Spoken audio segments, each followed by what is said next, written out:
Good afternoon, everybody. We have started off live at the waterhole here at Elephant Pan, previously known as Hyena Pan, over in Botswana, with a lot of elephants. What a lovely way to start the show this afternoon. So my name is Kerry Dupree, and I will be your naturalist presenter with you this afternoon. With us in our director team and MC, we have Mika and Marcel on tech. So yeah, it's been a lovely morning, chilly morning in southern Africa, in Johannesburg. Lots of rain around. I know Botswana looks like they should be experiencing some rainfall too. We are coming to the end of our rainy season here in southern Africa, so it's probably the last big rains we will be experiencing before our winter and dry season begins. So just a reminder, folks, that this is a live and interactive experience. You can watch us on our app, or if you're watching on our website, you can register to ask your questions. Let me know what you'd like to see today. Join in the chitter-chatter, send through those questions and comments. You can use the QR code on screen now. Just scan the code below. And if you're using Twitter or X, don't forget to use the hashtag. There's also a new feature. Viewers can also send through their questions and comments on WhatsApp as well. So yeah, join in the conversation today, folks. Let me know how your weekend was. If you have any special locations you would like to check out today. Or anything you'd like to contribute to the conversation. This is one of my favorite locations, Hyena Pan, or now Elephant Pan. We had some, always have some good elephant activity here. Nice elephant bulls coming down to have a nice afternoon, midday swim. If we're lucky, we'll keep our eyes peeled, see if we can find any hyena. There are often hyena that come down even during the day to this watering hole to have a drink. Oop. And look in the distance there, folks. It looks like we have maybe a few elephants having a pool party. Speaking of elephants having a pool party, just a bit of an update from some of our live locations. It looks like over in Sandringham, Taylor and Cedric have been having a lot of luck with elephants. Lots of elephants seen also pool partying over the weekend.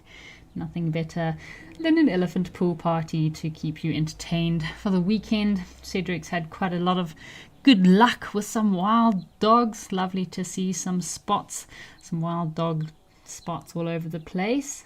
So Cedric did kick off the show this morning with a Nyala bull and managed to follow up on a sighting of the wild dogs. So he did find them. They were a bit relaxed. I think he was hoping they might go for a bit of a hunt, but they just decided to rest up under the trees. But nice to see some wild dogs over in Sandringham with Cedric. A bit of an update from Taylor. So Taylor had a very giraffe-filled morning, also lots of elephants. Seems like there's been lots of buffalo activity in Sandringham. Nice big buffalo herd, some vultures, and I see a lot of dragonflies. So this time of year, during the rains, lots of little dragonflies flying all over the place. Lots of dragonflies popping up. And apparently Taylor also had some southern ground hornbills and a really beautiful purple indigo bird this morning. Ralph in Mabula, Ralph and BK also have had some great luck with the rhinos. Lots of nice rhino activity. And little baby jackal, seeing lots of jackal pictures from Mabula. The jackal population over in Mabula is very healthy, and they're very calm, very relaxed. You often see them just on the side of the road. They like to sleep up on the elephant dungs or rhino dung. Nice little comfortable pillow for them to sleep, get off the wet soil maybe. And so looks like we've been having a great weekend from all of our live locations. I know last week in Mabula they had lots of luck with the lions, so all the best this week over in Mabula. Hopefully they get some more lions, those wild dog and the cheetah. And well done to the team in Sandringham for also getting the wild dogs over the weekend. What a better way to spend a day than enjoying a wild dog weekend. Have a look at that elephant. There's some elephants in the water over there. We've got some viewers joining us today. Joanne Mello, thank you for joining today. And hope you join in the chitter chatter. We've got Ginlin happy late St. Patrick's Day, Ginlin. I hope everyone had a lovely St. Patty's Day on Friday and drank enough of your green beer. Yeah, all the best. Wishing you all a belated happy Patty's Day, happy St. Patrick's Day. So Ari is also joining us. Good afternoon, Ari, joining from the Netherlands. I hope that you had a lovely weekend, Ari, and I know you've got lots of questions waiting for me. So have a look at this elephant bull. What is he up to? So here in Botswana, this particular camp, Elephant Pan Lodge, is located just outside of the Moremi Private Game Reserve and Kwai Community Reserve. But in this area there's lots of salt, lots of minerals and sodium in the soils here, and that's probably what this elephant bull is doing. He is using his foot to soften some soil, then he sucks it up with his trunk and puts it into his mouth there. He's getting his daily salt intake. And I remember going to Hyena Pan, the salt is so prevalent in this soil here that when you have a cup of coffee or a cup of tea over an elephant pan, that it tastes as if someone's put a teaspoon of salt into your water. So all the water that you get from the camp, obviously it is filtered and processed, gone through some serious filtering processes before you drink it in the camps, but still, even though they try to desalinate the water, it still comes out very salty. So that can be something that will make elephants very thirsty as well. So if elephants and any animals feed too much on these salt licks or mineral rich soils, it does make them very thirsty, make them want to come back to drink more water. Check out this guy. See how he's using his foot to help dig up the soil. Alrighty, why don't we head across to Oldonyo in Kenya and see what's happening over in one of our other locations.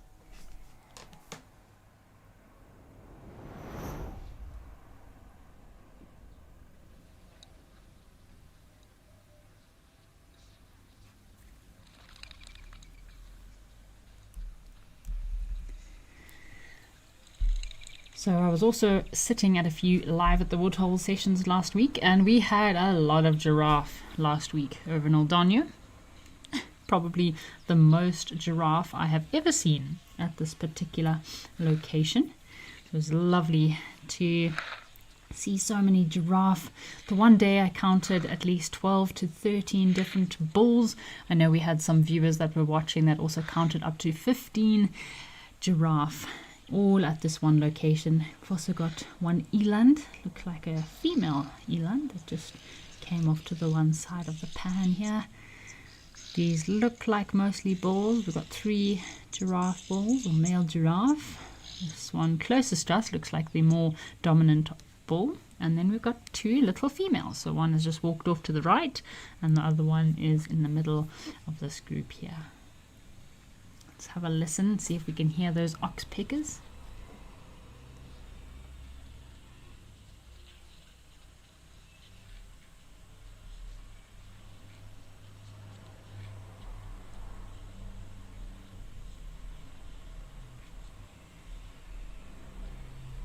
Oh, here's some more eland coming to say hello this afternoon. Haven't seen eland here for quite some time.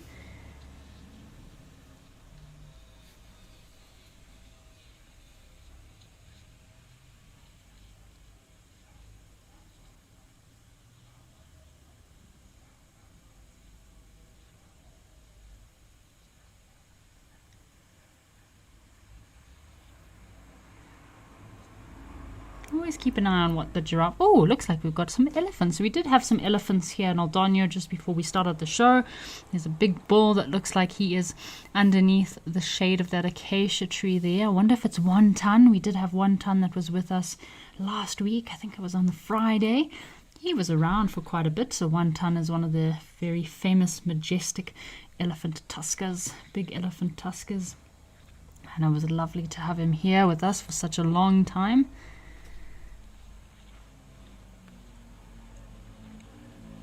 yeah, he really stayed around for quite a while. And we also had another elephant tusker bull. So it was, I think his name is La Bola, or One Tusk. And he's another big elephant bull that we had visiting this watering hole last week.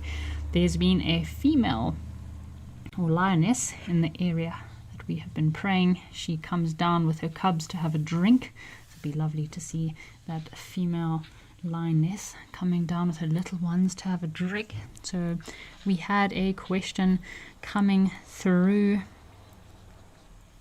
Let's have a look here. From Megs is asking about the lifespan of a giraffe. So the typical lifespan of a giraffe is about 20 to 25 years. Obviously a lot of these animals do live longer in captivity. There have been some giraffe specimens that have lived up to 30 years in captivity, but in the wild they generally tend to live for about 20 to 25 years of age. Oh, it looks like there's more than just one elephant bull there. Just resting up in the shade of these acacia trees. And speaking about these acacia trees, I know our secretary bird hasn't been seen for a couple of days. It would be nice to see our secretary bird. A pair that live in this area. It's perfect area for them, nice open grasslands, and yeah, perfect nesting trees.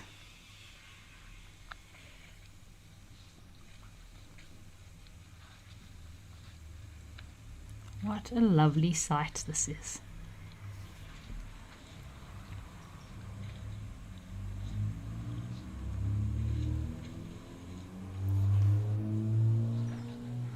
We've also had a flock of helmeted guinea fowl that have been lurking around this watering hole. Whenever there's a bit of a gap and there's no big herbivores or elephants around, they try and come in for a bit of a drink. So giraffe are some of the tallest land animals. Big male, like this male second to the right, can measure up to about 5 to 5.7 meters or 18 to 19 feet, which is an incredible height. They also have very long necks, as we can see above. Despite their long necks, giraffe have some of the same number of vertebrates as us humans. So they have 7 vertebrates, and each vertebrate can measure over 25 centimeters or 10 inches. So the same amount of vertebrates, they're just obviously much bigger than ours. So Mindy, this is a lovely sight, isn't it? So many giraffe all together. Sham, I know there's been a few female giraffe in the area that are in season. As you can see, this male, he is following all these young, very pretty ladies to see who's an estrus, who is ready for mating. And these females will kind of wait for the biggest and strongest of all the male giraffe before they decide to let her mate. Cover her, shall we say. See, look, he's persistently following her, but she will only allow a perfect mate to reproduce with her. It's all about the gene pool.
A bit of disturbance in our picture there, and my audio decided to go a bit wonky and wild, but we're still here watching these giraffe. just seeing these males persistently following the females. So we got some questions coming through. Gina Biddle, it is a lovely cloudy day over in Kenya, unlike the last 2 days in Johannesburg. So I'm currently in Johannesburg, and it's been rainy and miserable the last 2 days. Hope the rest of South Africa did have a lovely weekend. Thank goodness we managed to have a nice sunny Saturday in Gauteng, but Sunday and Monday has been a little bit rainy, a little bit miserable. Last week we had some crazy thunder and lightning. Mindy, I think I frightened your cat with the lightning that was striking in Johannesburg, so apologies to your darling little cat, Mindy. But looks like the sun is out. Looks like we're in for some nice weather for the rest of the week. Dark Main Lover, thank you for joining us, and it is an absolute pleasure to be with you today. Always lovely to see what's happening at the locations here on the Africam cameras. These giraffe are very curious. I love these giraffe. Look at their faces. They've got really comical little faces. This giraffe, look at this female looking at us. She's got long eyelashes, really like little models or little celebrities of the bush. Really cute creatures. A giraffe, along with zebra, are two of the most loved and herbivores in Africa. So when people, the algorithm, don't ask me how, I don't know how Google and all that works, but apparently Google told me that the most searched for herbivores in Africa are between a giraffe at number 1 and zebra at number 2. That's excluding your cats and your predators. This is just herbivores. It's one of the most popular herbivores in Africa, the giraffe. And Gina Biddle, does hurt one's knees when you think of how much weight these giraffe have to carry around with them every day and bending over to have a good drink. You don't want to fall over or slip when you're in that compromising position. Went for a lovely hike on Saturday with the sunny weather we had, and I don't think I could bend like a giraffe right now. It'd probably be quite painful, but they definitely get their yoga in these giraffe. And I know we had some questions from some viewers last week about why don't some reserves put up modified water stations for giraffe. My opinion with these kind of questions is always that it's better to keep nature as natural as possible. Yes, I know in some reserves they do have feeding stations for giraffe, but that might just be because of species competition when it comes to feeding in certain areas. If you put down game pellets, it's a bit difficult for giraffe. I mean, they can bend down to feed off the ground, but when you have other herbivores like zebra, that can be quite aggressive. The giraffe sometimes end up losing out. So these modified feeding stations and reserves can be useful, but I don't think modified water sources are very necessary for giraffe unless it has an injury of some sort that it cannot bend down. Then these giraffe are so well adapted to bending down like this, getting their yoga, their good stretches in for the day, in order to get their fresh drink of water.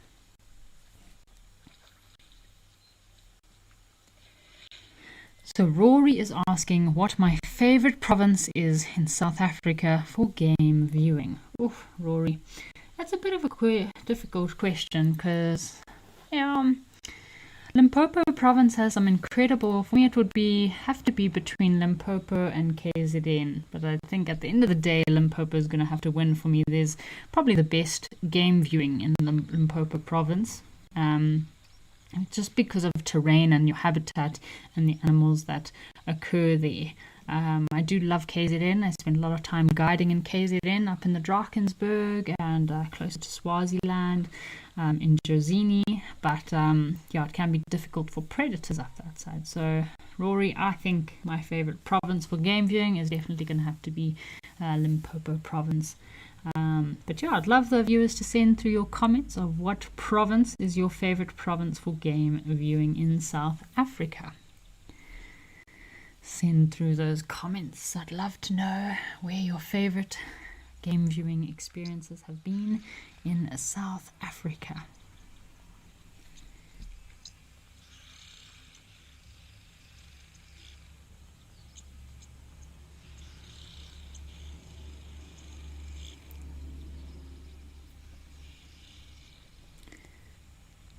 Yeah, I have a feeling it's going to be probably between Limpopo and Mpumalanga.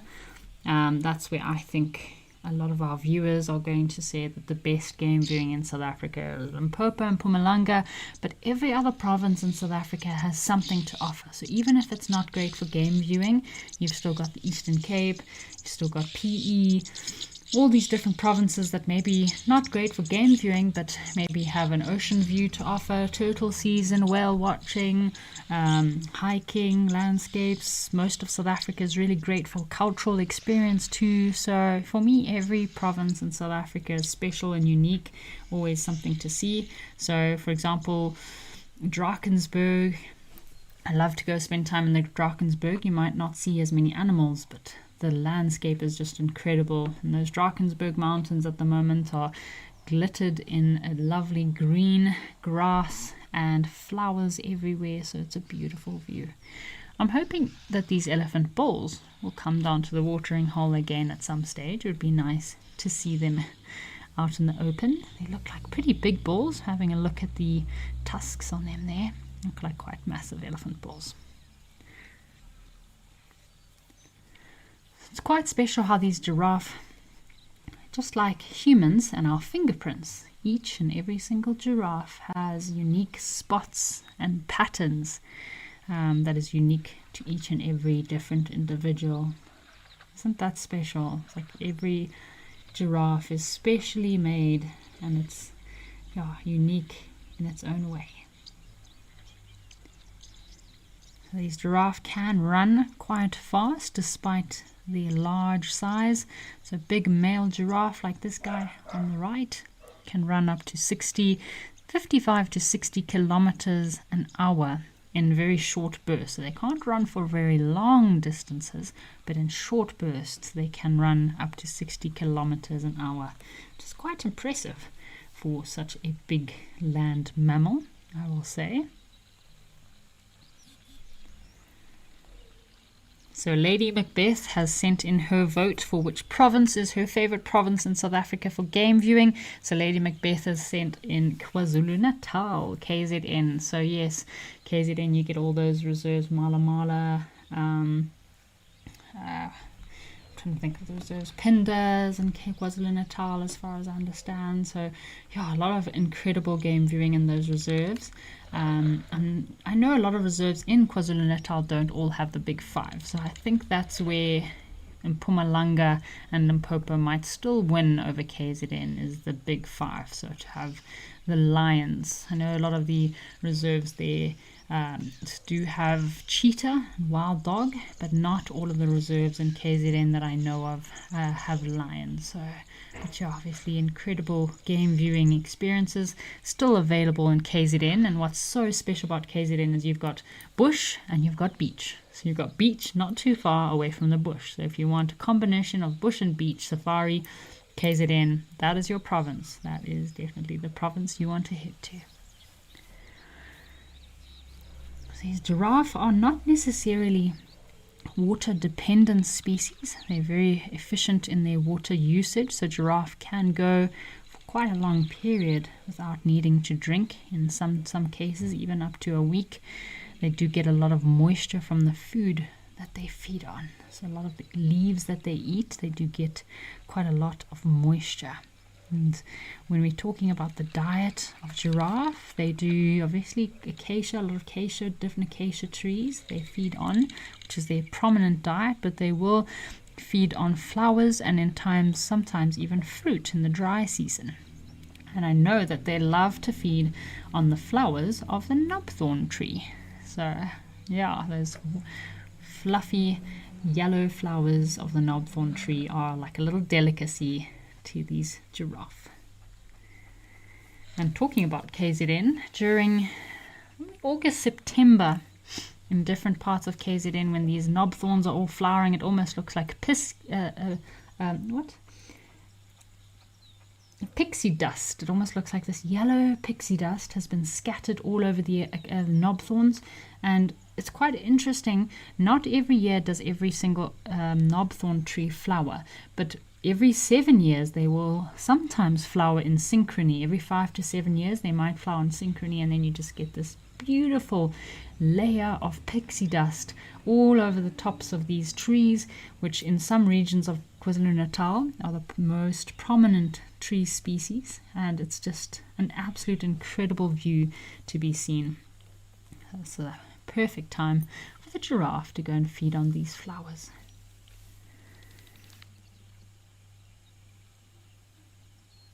So Spas Enkov is agreeing with Pinda. It's a beautiful reserve in KwaZulu-Natal. No, Spas, unfortunately I haven't actually been to Pinda. I've had quite a few opportunities, but something always fell through in the end. But I've driven past quite often, and I used to work on a reserve called White Elephant Private Game Reserve in the Jozini area on Jozini Dam. Jozini Port Dam, and Pinda was one of our neighboring reserves, so it wasn't too far away, but I know of a lot of incredible guides that work there, a lot of amazing sightings. It's a really special place in KwaZulu-Natal.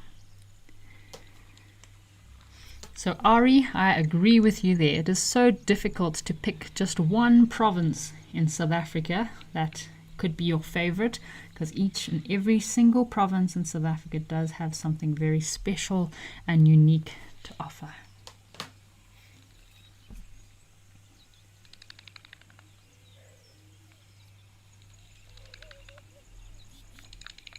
What is this giraffe looking at?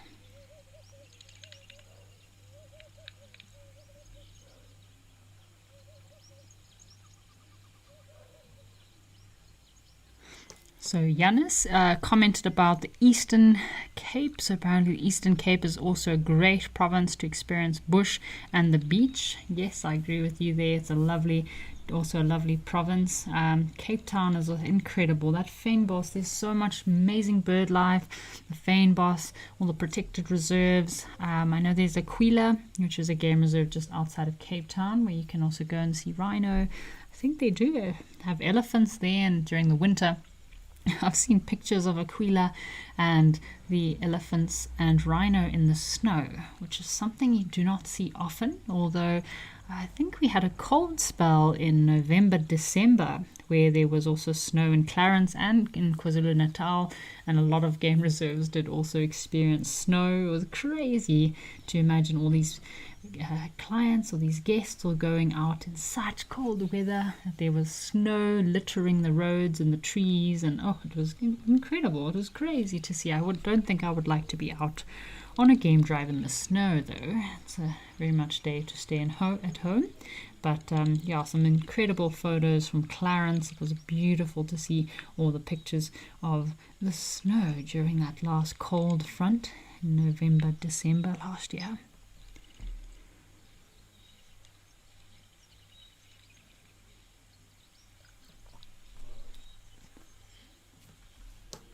So Gina Biddle, I believe you and your sister are starting your research for going on safari. So don't forget that Wild Earth does have a travel forum, so we can book and travel some amazing experiences for you here in South Africa, also in Kenya, I believe in India as well. So you can go and check out the Wild Earth website and use a QR code on screen now to visit wildearth.travel in order to go and have a look what incredible adventures are available for you to join in on safari. That's actually, you get an opportunity to go to some of our live locations with the naturalists that you see on screen and have an adventure of a lifetime. So please check out our website, Gina, and I'm sure there is something suitable for you there on the website. So exciting, planning safaris or your next adventure. What are the possibilities? Where can you go? So many incredible places to see.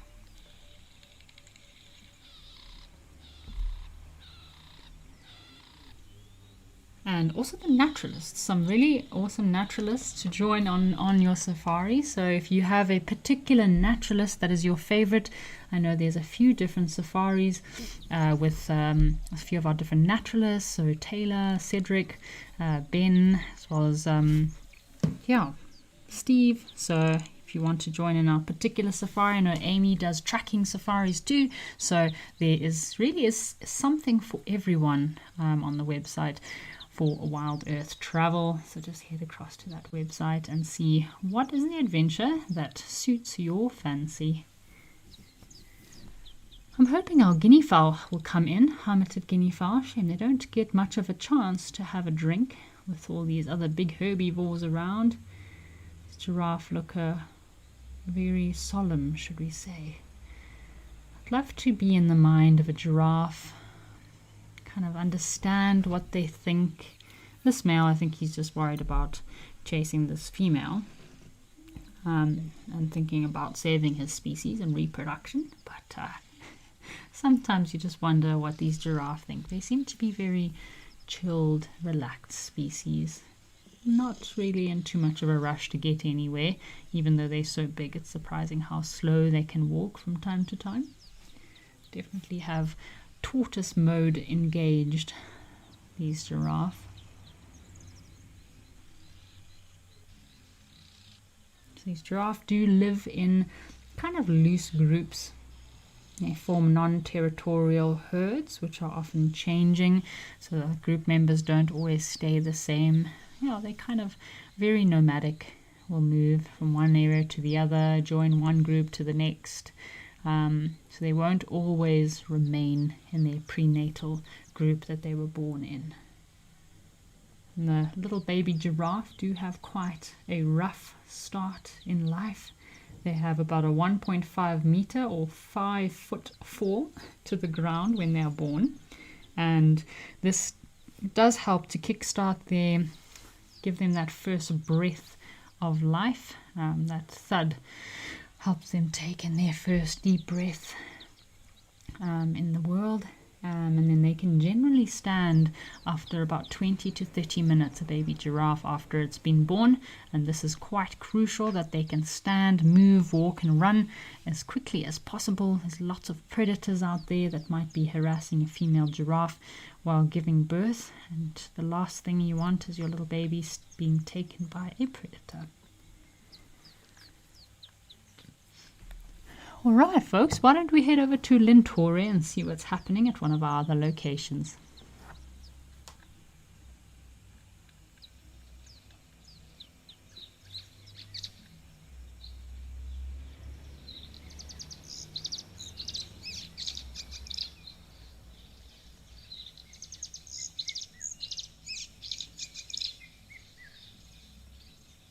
What have we got here? Normally there's lots of birds. So there was a spurfowl or some sort of pheasant bird creature inside this next to the water's edge. But of course I think in a previous life this little bird must have been a criminal of some sort, because as soon as it heard live, it took off and did not want to be seen by the camera. I was not planning on being live today. So yeah, I guess we'll have a pan around, see what else is here today. No, there's awesome bird life here at Lentore. Lots of little finches, African firefinch. Oh, our squirrels. I have a lot of little cool squirrels that normally reside at this pan. Check this little guy. Hey, little guy. One of the ground squirrels. Oop.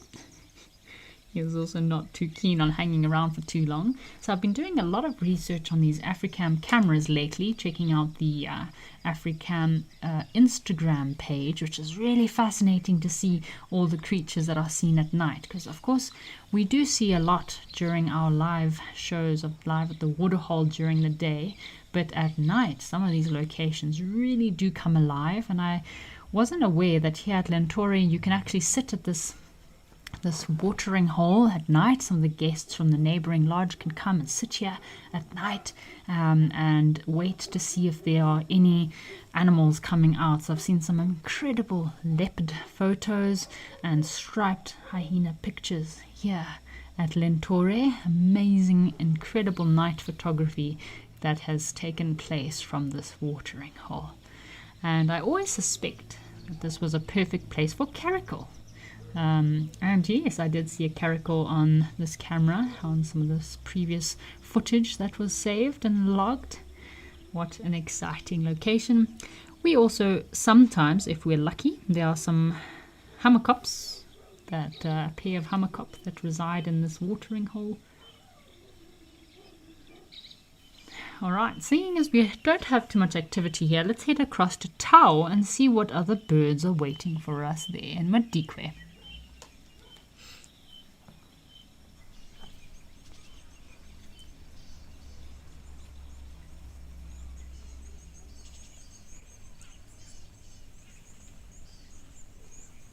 Ooh, look what we have here.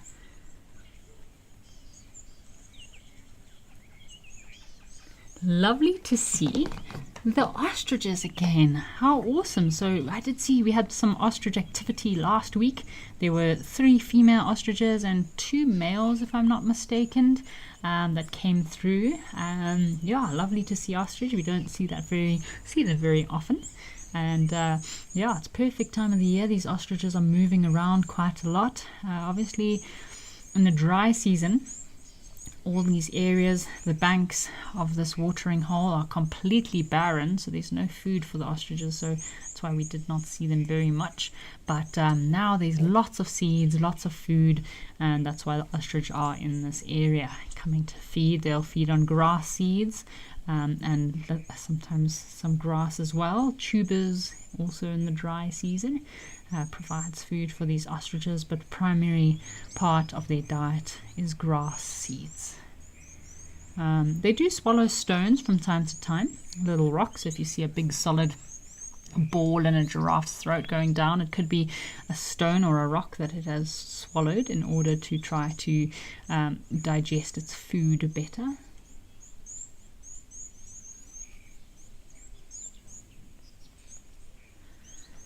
And lovely to see so many zebra. It is a beautiful scenery here at Tau Game Lodge over in Madikwe. Completely different to a couple of months ago. Look at all this greenery, lovely green grass, these daisy flowers all over the place. Lovely to see the giraffe. The watering hole is also full. A couple of months ago it was very dry, very barren. Just kind of saw, what looked like dead trees and rocks.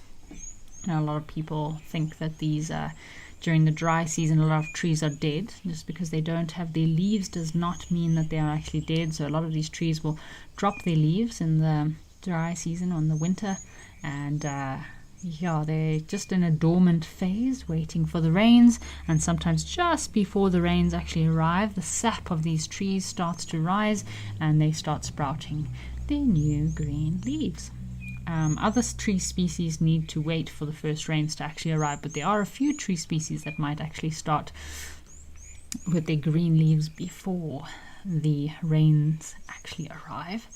And these species can be very useful in the wild environment because they do provide food for some of the animals before the actual rains arrive, or like some of the acacia species, your anna trees or your Phaedhobia albidas. The seed pods are very high in protein, very nutritious, and provide food for a lot of animals in the middle of the dry season when there's not much other food around. Oh, we also have some springbok.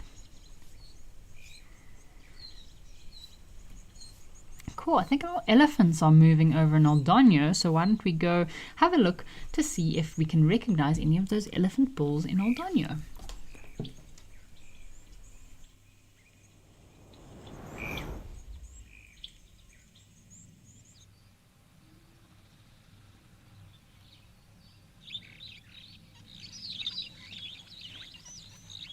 Oh, we've got some movement, we've got some activity.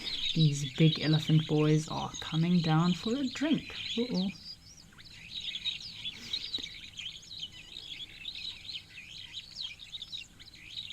Elephant bull on the left.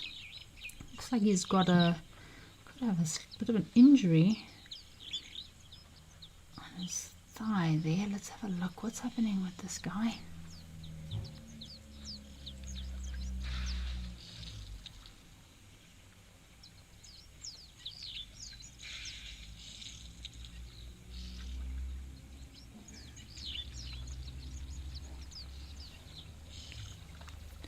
Yeah, the elephant's drinking down at the watering hole.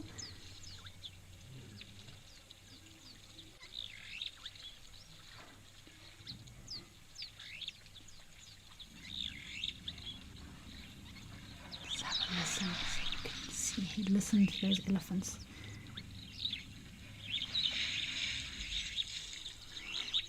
Just paying a bit of attention to this big bull on the right. He seems to have quite a nasty injury on his rump there.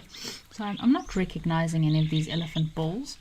Maybe this guy on the right with an old injury. So it looks like it is healed, but he's still got a little bit of a limp. Could have been from multiple things, maybe fighting with other elephant bulls, could have injured himself while running through vegetation, sometimes in madness and chaos around watering holes. Elephant bulls, when running away from other individuals, can cause quite a bit of damage to themselves if they run into a nasty stump or log or a tree. Check out these incredible elephant bulls. Oh, and our guinea fowl, our helmeted guinea fowl, also running around like mad chickens, trying to have a bit of a drink as well, I guess. And I think I saw some superb starlings also flying around. I kept seeing a bit of flash of blue. So maybe if we're lucky, some of those superb starlings will come down. Let's have a listen if we can hear these helmeted guinea fowls vocalizing.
Got a question from Hans. So Hans is asking why elephants get so many tears in their ears.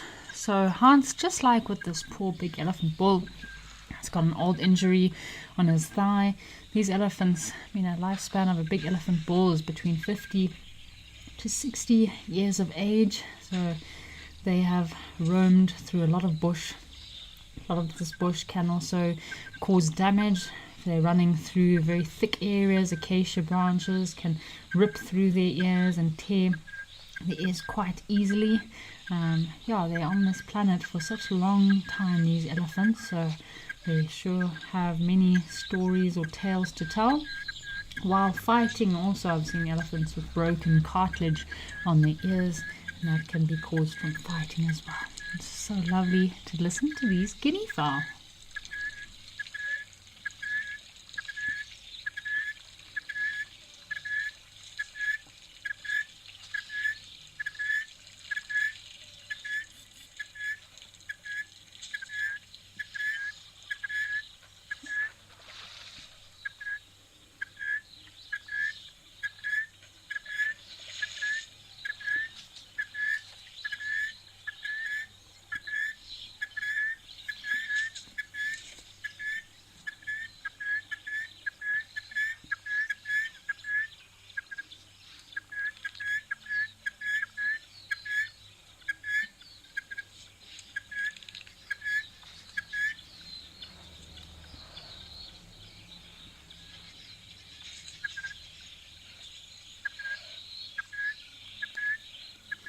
looks like we've got another visitor, another elephant bull coming to join the party here.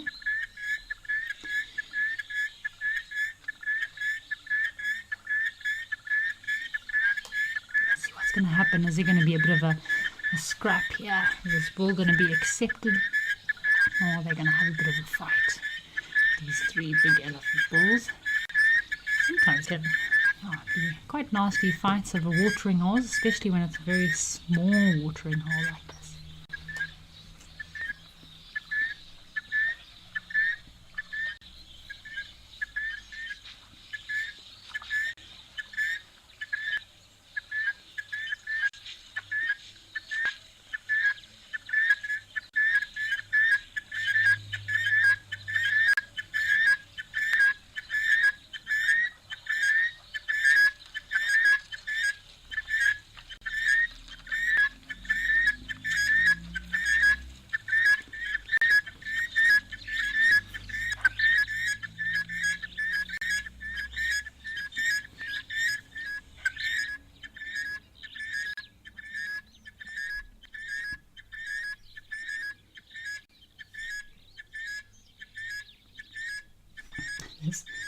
This helmeted guinea fowl sure is announcing his presence. It's just so lovely just to listen to him.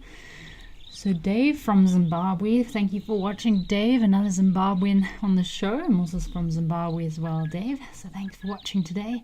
So Dave, yes, a lot of reserves in South Africa, just like in Zimbabwe, do use solar-powered pumps in order to pump their pans. I know some reserves, even that are quite outdated, might even have generators, backup generators if need be. Oop, who do we have here? Check out another big elephant bull. They seem to be getting bigger and bigger. Check out this guy. He's got quite impressive tusks. No sign of our famous 1-ton elephant bull yet though, but maybe if we're lucky he'll still pop in. But it's just such a lovely sound to hear these helmeted guinea fowl. It always reminds you of being out in the bush, just listening to the very natural bush noises and sounds of nature. This guinea fowl. Oop. Hello, big boy.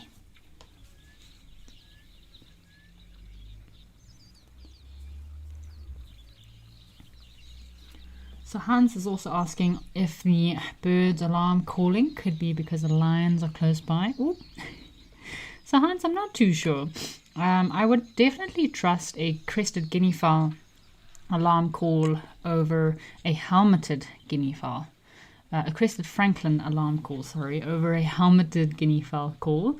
Helmeted guinea fowl seem to be quite, for me, not so predictable in announcing the presence of a predator close by.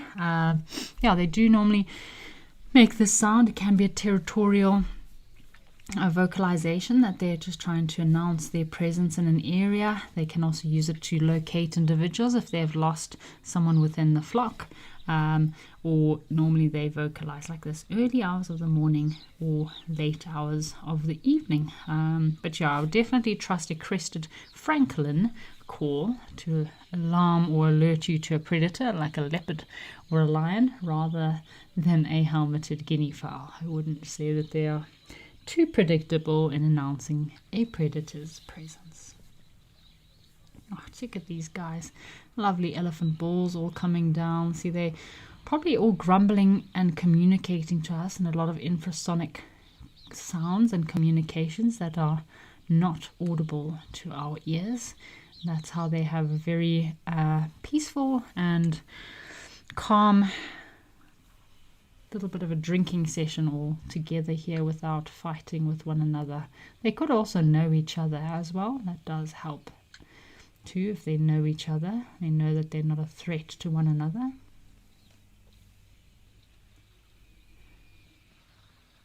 So dark mane lover, yes, I agree with you. These elephants are so majestic. It's nice to see them calm and relaxed.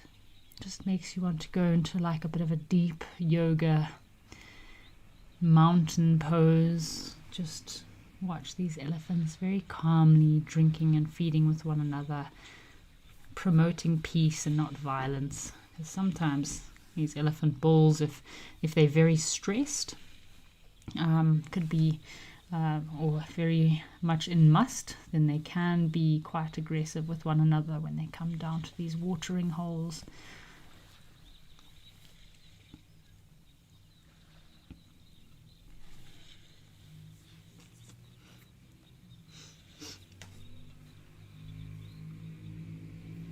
They're giving each other a little bit of a sniff, bit of a smell. And this is their way of communicating with each other. Not just infrasound, but they smell one another, and they can remember these smells of different individuals. And yeah, obviously elephants have an incredible memory, so they can remember, oh, hey, how are you, Phil? Yeah, I remember we saw you 3-4 years ago or 20 years ago. How are you doing? Great, great. So they can remember different individuals as well. So we had a question from Lolly. So Lolly is asking, are elephants the only animals that communicate through infrasound? So no, Lolly, elephants are not the only animals that communicate through infrasound. We were just talking about giraffe just now and how giraffe use infrasound as well in order to communicate with one another. So infrasound is very low frequency communication, below 20 hertz, and it can travel very long distance through various medias, which can be very useful in communicating for long distances. So sometimes these elephants already know any other elephants that might be in the area, that might be approaching. So other species that use infrasound to communicate besides elephant, giraffe are also whales, rhinoceroses, and lots of little aquatic creatures. There's an incredible documentary I would definitely recommend watching on, I can't remember if it is Disney Plus or Netflix, and it is called The Secret of Sound. I think it's by David Attenborough. I'll just have a quick look up on that one, and it's an incredible documentary that you definitely need to watch. Lots of research has been done into finding the different methods of communication and different infrasonic communications being used in lots of creatures.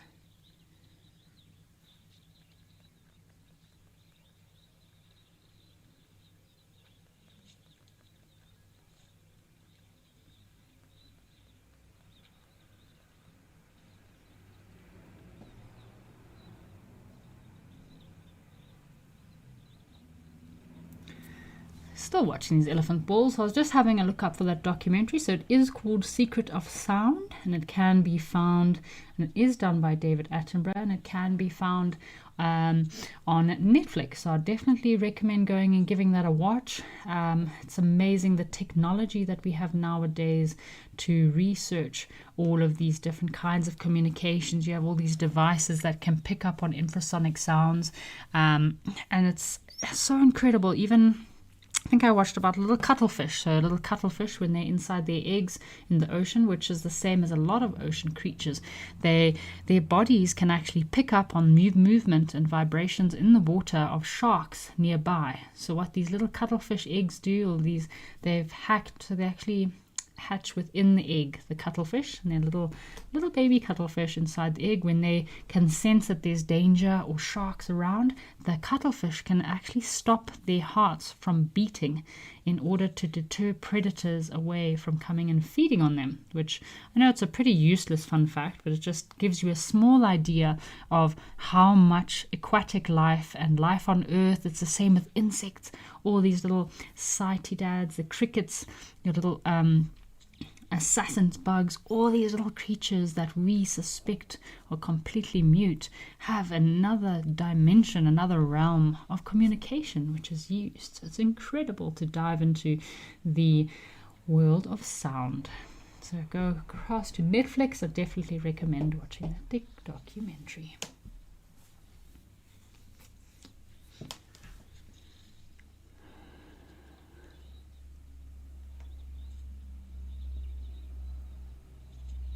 This elephant ball is really being bothered by some flies. Lots of wrinkles on his bottom. A very thick, wrinkly skin that these elephants have, and it's also to protect them against lots of different insects.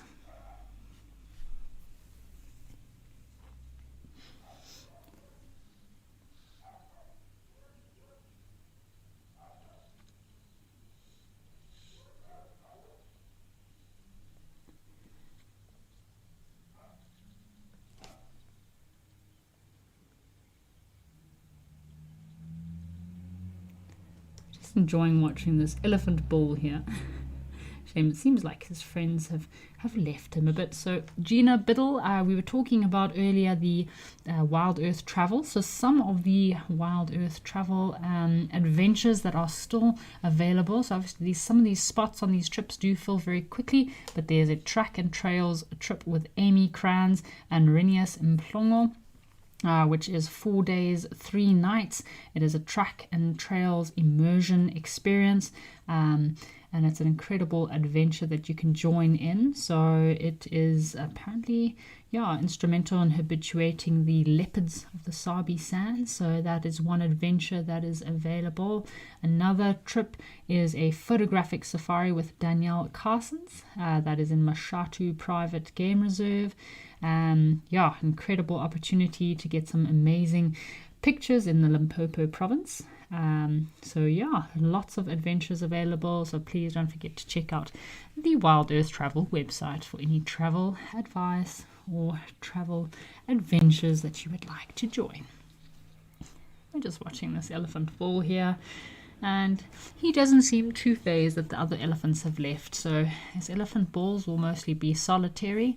Sometimes they join other bachelor groups or might hang out with a few other individuals, just as we spoke about the giraffe and how giraffe are very gregarious and nomadic. They roam around and join one group from time to time, but this bull, he's obviously not fazed by being on his own.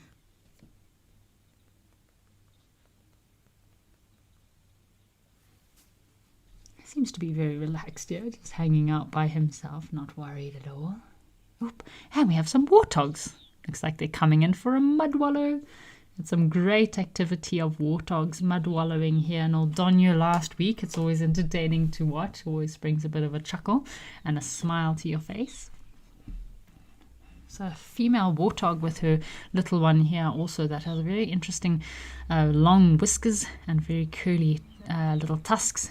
So she's quite an interesting individual that you can identify whenever we see her. But maybe if we're lucky, these warthogs will have a bit of a wallow. So Deb Davis is asking about the water here at some of our watering holes. So Deb Davis, this watering hole is pumped. So there is a borehole that provides water to this watering hole in order to attract the animals, and also in some of these areas there might not be too many watering holes in the dry season, so they're pretty useful in the dry season, not just for elephants, but as you can see, the warthogs, birds, and all kind of creatures, any predators in the area do find these watering holes very useful, so they don't have to move too far to find water in the dry season. These warthogs are very thirsty. Maybe they had a busy morning feeding away in the grass, roots, shoots and tubers. Now they are coming to have a good drink. Wow, they're very thirsty.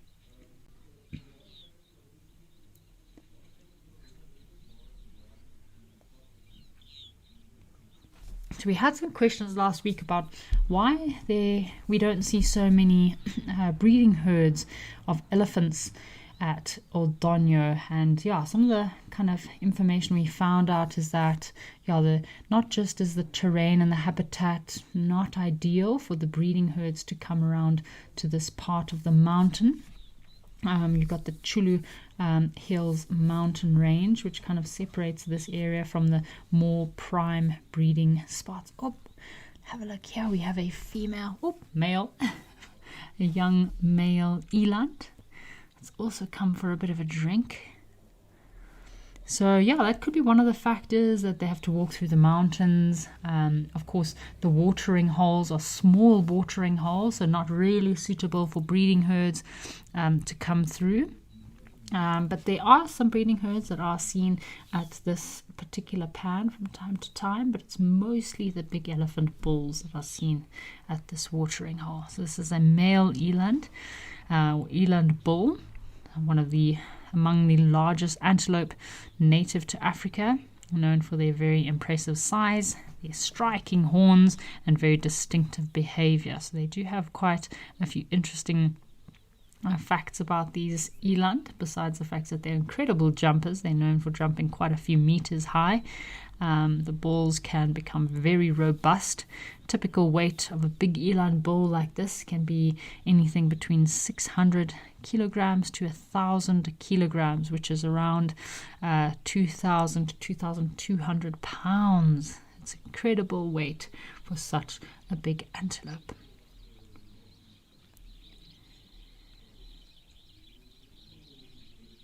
So Moira, no Moira, not all antelope look alike. You do get a variety, lots of different shapes and sizes of antelope in Africa. Lots of different colors. Some antelope, only males have horns. Some antelope, females and males have horns. So to get a very wide variety of different antelope species in Africa. Get everything from your giant antelope to your buffalo. You also get your tiny little duiker species or bushbuck. So quite a lot of different species. Kudus with spiraled horns. Some antelope only have straight horns. You get your wildebeest with very unusual horns that kind of curve downwards and up. So lots of different varieties of antelope in Africa.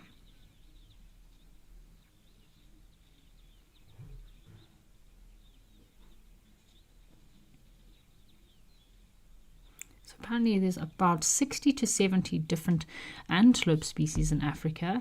There are variations that due to different regions, so weather, population and food. So these can be the factors that can affect different antelope species within different regions. And if they're in savannas or woodlands, that will kind of depend on what type of antelope you get occurring in those regions. So this bull, I've seen a bigger eland bulls than this, but I'd say he's not a bad specimen for a male eland. I'd say he still has 3 to 4 years to grow in order for him to become really massive and impressive, but he's still not still a decent size. We've got some impala that have also joined us.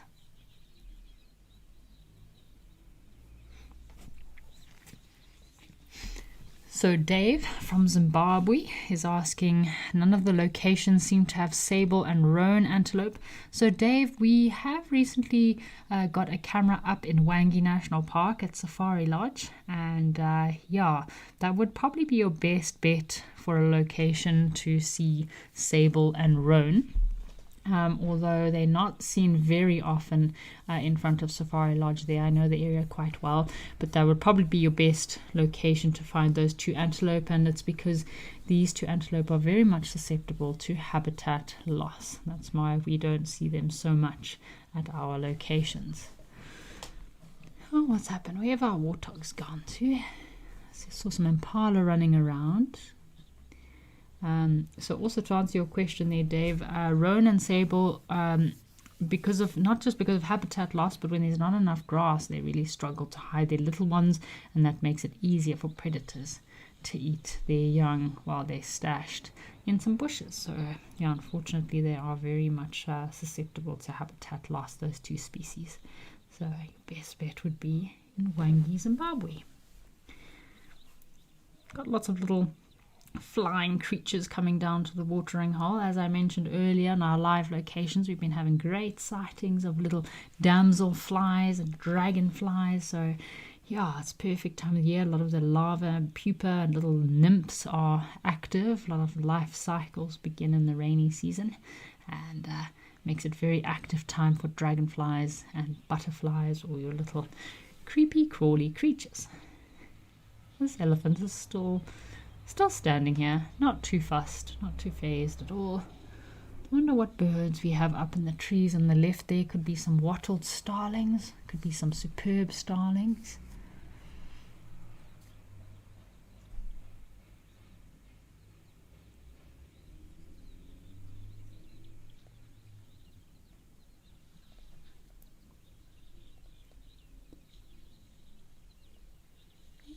This elephant bull, he doesn't seem like he's in too much of a rush to get anywhere.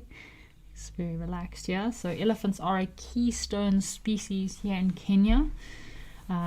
Yeah, they do have quite a large impact on the environment. So the movement of these elephants foraging through this land does help to maintain the ecosystem's balance.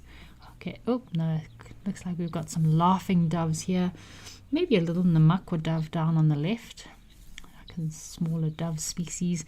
We're looking for the superb starlings. I thought I saw some superb starlings flying around earlier.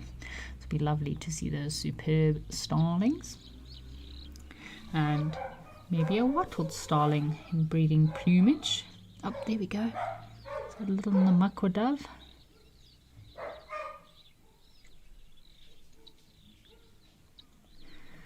Be lovely to see some more bird life. Come on, birdies. What's happening?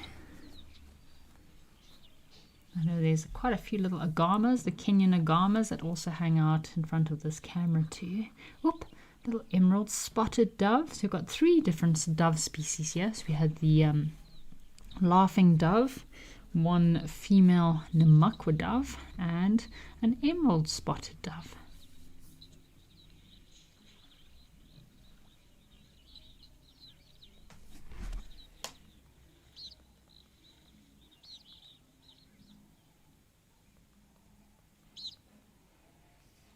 Lots of little butterflies.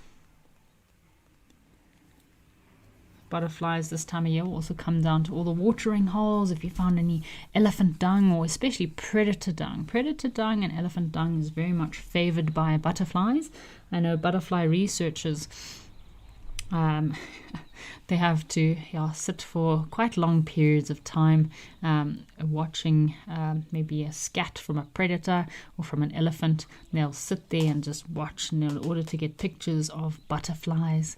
Need to be very patient to be a specialist in butterflies. Have to wait around. Butterflies are specifically attracted to different kinds of dung. Oh, you can see this elephant. He's resting. He's got a bit of a lazy leg on the right hand side here. You can see underneath his foot, look at all those cracks. So each foot of an elephant, each track is also unique in that they have different just like different fingerprints like us humans. And they've got this bit of a protective layer that helps them to absorb all these infrasonic sounds and vibrations through their feet.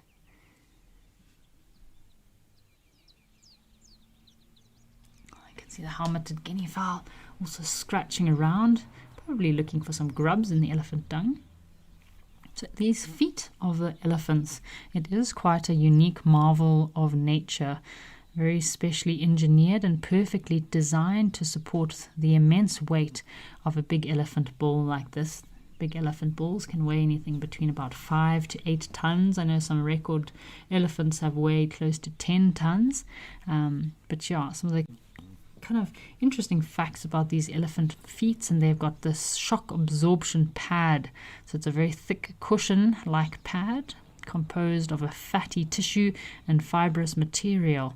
And these pads act as a natural shock absorber and distributing the tremendous pressure of each step, but yet allows them to walk in complete silence. Isn't that incredible?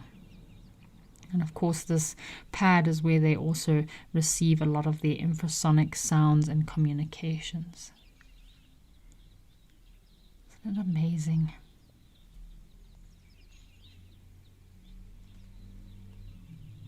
Bone structure of these elephants are also incredible. So their structure helps to bear and evenly distribute their weight. They have solid bones as opposed to having hollow bones, and this allows them to be able to carry this massive weight of theirs in those legs. So we had an elephant bull the other day that was having a good old swim in the pan at Elephant Pan, and shucks, he was really enjoying getting off of his feet. I'm not surprised if you have to carry all that weight around with you.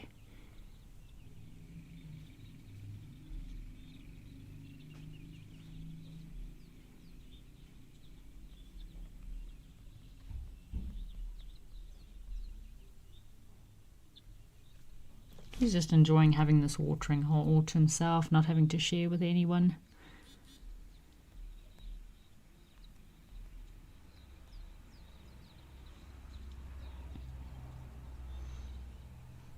feet of these elephants is an incredible example of how evolution has finely tuned anatomical features in order to meet the demands of size and weight in an environment, a challenging environment. So the specialized design not only supports this enormous weight of these elephants, but it also contributes to their ability to travel long distances.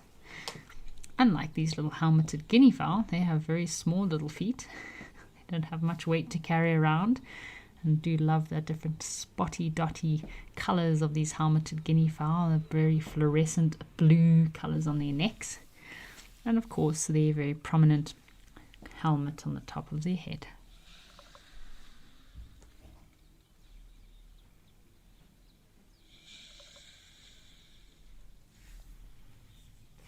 Oh, quite a big flock of guinea fowl all of a sudden.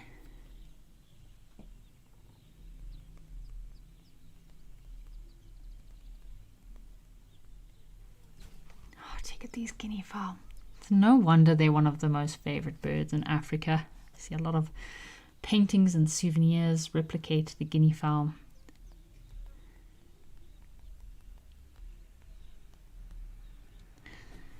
So you get your crested guinea fowl, found in places in KZN, forested coastal regions, and you also get the plumed guinea fowl. So I have seen the plumed guinea fowl also, which is seen in West Africa, a very special guinea fowl to see.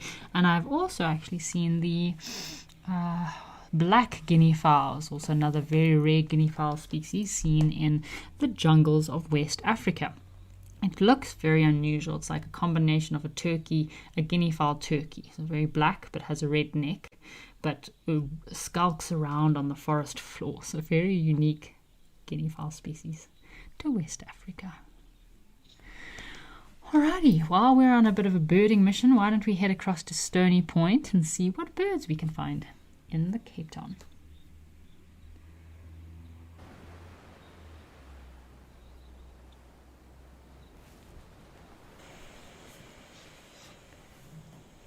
So welcome to, looks like a very misty, cold morning here in Stony Point, Cape Town. We have a sacred ibis that is probing around in the kelp. So this is dead and decaying kelp vegetation where this little ibis is trying to feed in. We got a question from Spas Carvers asking if we get namakwa doves at Aldonyo. Yes, Spas, I have seen namakwa doves in Aldonyo on a few occasions. There was a little female namakwa dove up in one of the trees there. Let's have a look what this sacred ibis is eating. So he's got that specially designed long, thin, probing bill, which most ibis species have, which is very good for digging and probing into mud, into holes, into thick vegetation. So these ibises are omnivores. They have quite a varied diet, and they have adapted to feeding in wetlands and marshes. So they will feed on small aquatic prey like little fish, frogs, crustaceans, mollusks, insects, worms, small rodents and reptiles. And they use that probing beak of theirs in order to feed. So it's a curved bill, which is perfect for probing into the mud, shallow water, and other thick vegetation. Check out this little guy go. I do love sacred ibis. A very nice contrast of black and white. Quite adapted in the way that they design and thrive, especially near human civilization as well. So I know they love to be on school grounds, on school fields. Perfect place for them to dig around for any little grubs and creatures in the ground.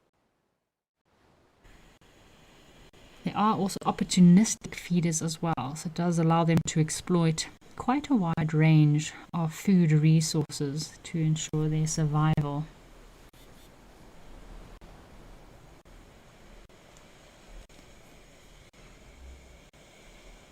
Check out this little guy goes. They're very busy little creatures, busy birds.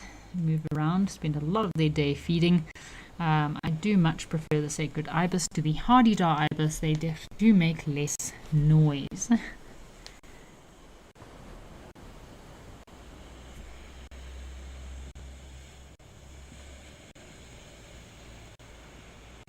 Of got a sound of the sacred ibis here. Let me play this call for you.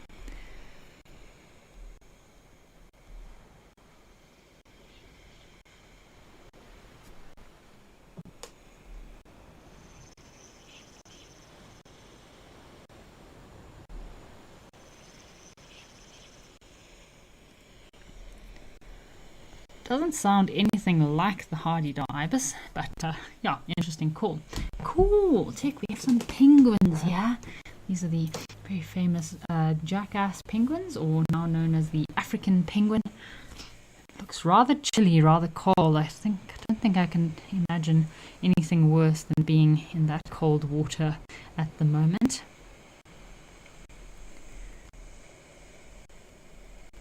Check out these little guys. Probably just came from a little bit of a fishing escapade, a little bit of a mission out there fishing. What a lovely morning for these penguins. They're looking a bit tired. It's been a busy Monday so far.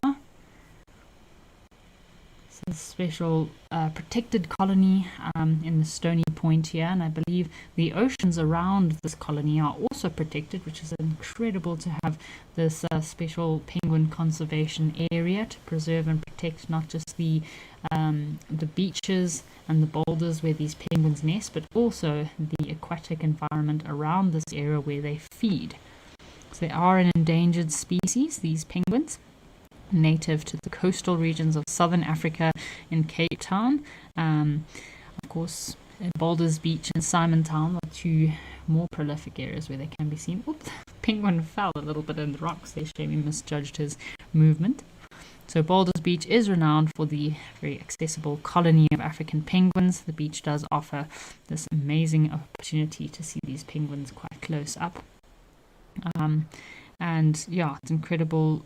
So they are endangered due to reasons like overfishing, oil spills in the ocean, and habitat loss. But a lot of conservation efforts in this region, including habitat management and public education at sites like Boulders Beach, are critical for the species survival.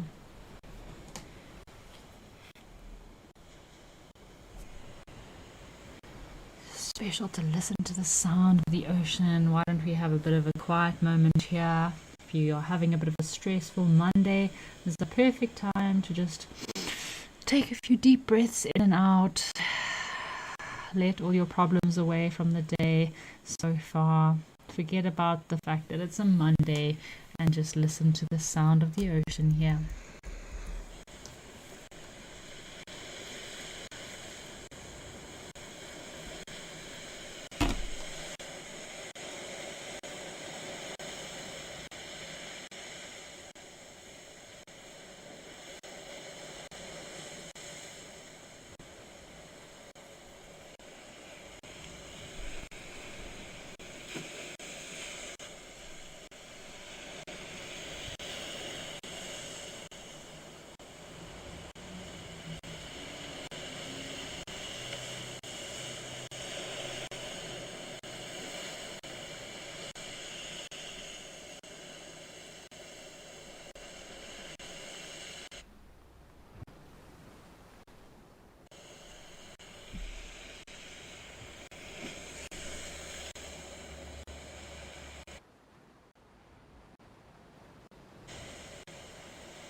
Oh, we've got some little hyraxes here, little rock dussies, also joining us for our morning meditation.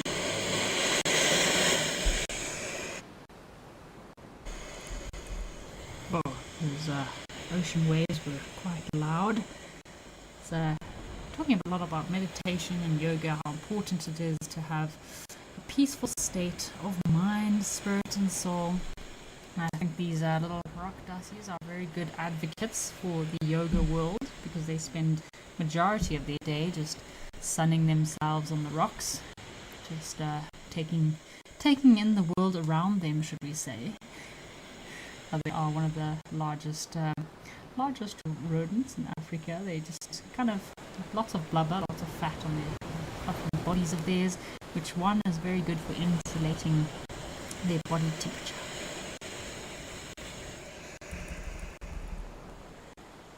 especially in places like Cape Town where it's rather cold. But also they're very much, that does come with a slight disadvantage, that they are very much sought after for their meat because of this high fat content. But they do live in colonies in the rocks here.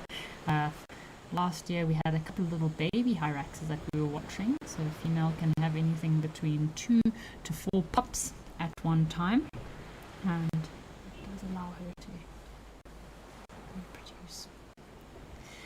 Alrighty folks, why don't we head across to Tembe and see what's happening in Tembe today.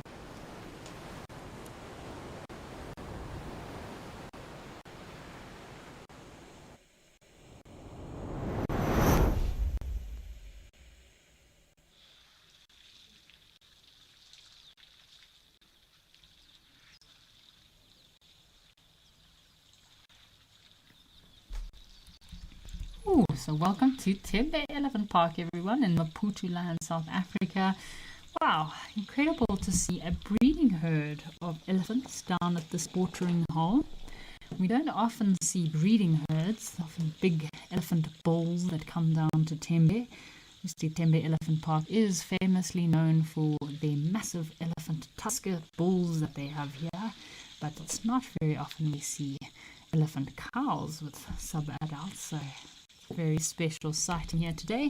We'll also keep a lookout for our juvenile fish eagle. There was a juvenile fish eagle that last week we saw him with a kill. He looked like he'd killed a small barbel or catfish, and he's still a youngster, still a very adolescent fish eagle, so he was struggling to fly off with his little meal and then struggling to eat his meal on the branch. So he was really struggling with his balance and just learning how to be self-sufficient as a young fish eagle. Let's just have a quiet moment to watch and listen to these elephants slurping up this water and having a good drink.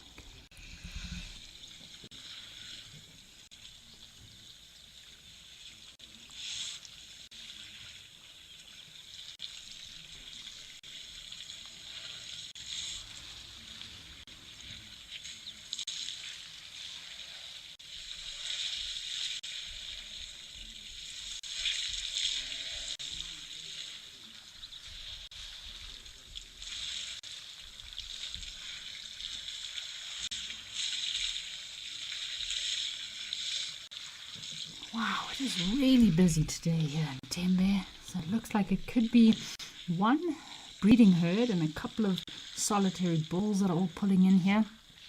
So David from Zimbabwe, David was asking about sable and roan antelope. So might not get sable and roan here in Tembe, but another nice antelope species we do get in Tembe, which is always lovely to see, is and also inhabits very thick woodland areas, is our nyala. So we do often see nyala here at Tembe Elephant Park. Nice size breeding herds, and your solitary bulls and young bulls as well. So very healthy population of nyala here. We do get the big five in this area. We've seen the lions here before. So yeah, lovely location here in Tembe. Also incredible for birding if you are a big birding fan.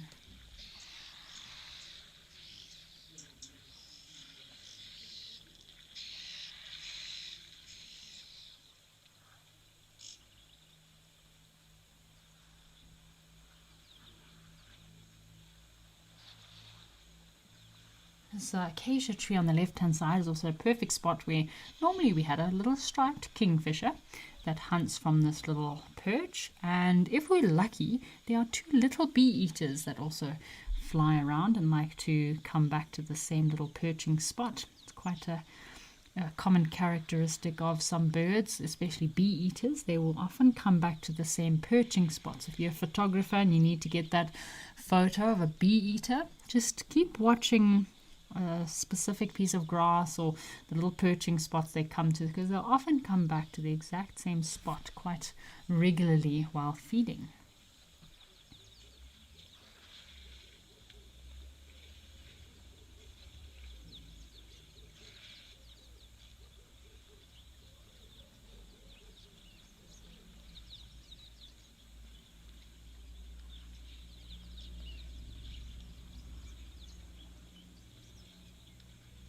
got an elephant bull that's hiding behind the bushes here, and two young little impala. Oh, these little impala are so precious, aren't they?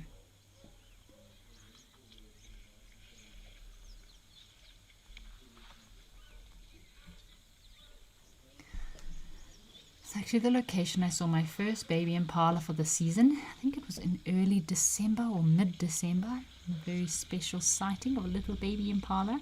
It's our first baby impala for the live at the waterhole as well. I think we've got a few elephant bulls here with collars on as well, so a lot of elephant monitoring is going on in this area, which is always a good sign. It just gives some incredible data and gives you a very rough idea of how far and the distance that these elephants cover from day to day. It's absolutely incredible. You can barely fathom the amount of distance that these elephants walk. So see, there's an elephant bull here on the left that has his collar on. Some of these collars, depending on the technology inside, can last anything between 6 months to, I think some of the new collars can last up to a few years, depending on the amount of frequencies that send off an emission. So if you make the frequency of the collar send off a less signals within a day, so if you set it to once a day your uplink will be received, then those collars tend to be able to last more often, whereas if you request the device to uplink more often, then often those collars will not last as long. So collars are used to track not just elephants but lots of other species. Obviously a special species, big five, very useful with the rhinos to keep an eye on them, lions, leopards, cheetah, wild dog, all these special species, very useful to have these collars to keep an eye and track and monitor these individuals and learn more about the species.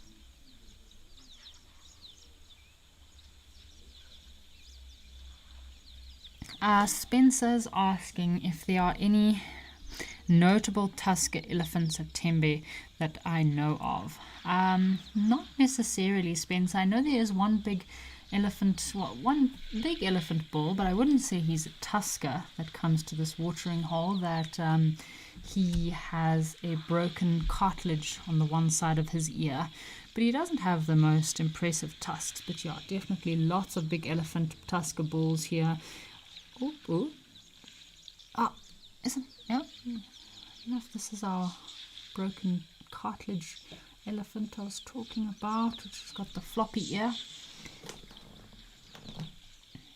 But yeah, there are a lot of elephant tuskers here, so it's not necessarily easy to identify one individual from the next. I'm sure within the reserve there are some very unique individuals, but for me, I've just, besides the elephant bull with the broken cartilage, and a few other bulls that have their tusks crisscrossing in the front, I don't know of any that have names. But if anyone else has been watching this camera here or has been to Tembe and you know of any specially identified elephant bulls that have incredible tusks, please feel free to share the names with me. I'd love to know if there are any particularly iconic individuals here in Tembe. I'll have a bit of a Google as well when I get a chance.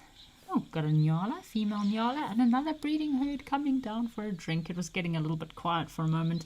Now we've got all these elephants coming down again.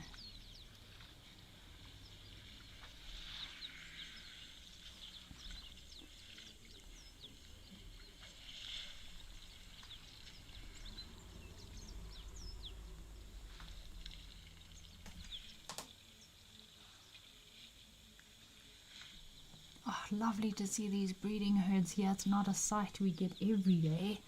It's lovely to see lots of elephants here. Normally it's just this area is littered with elephant bulls.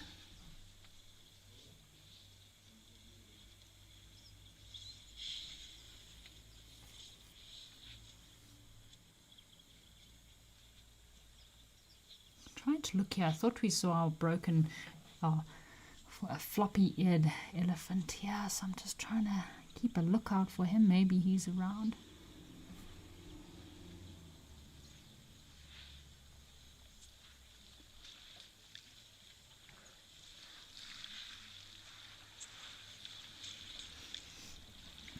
We had a question from Jala, who's asking about how come animals only migrate in Kenya and now and not all throughout Africa.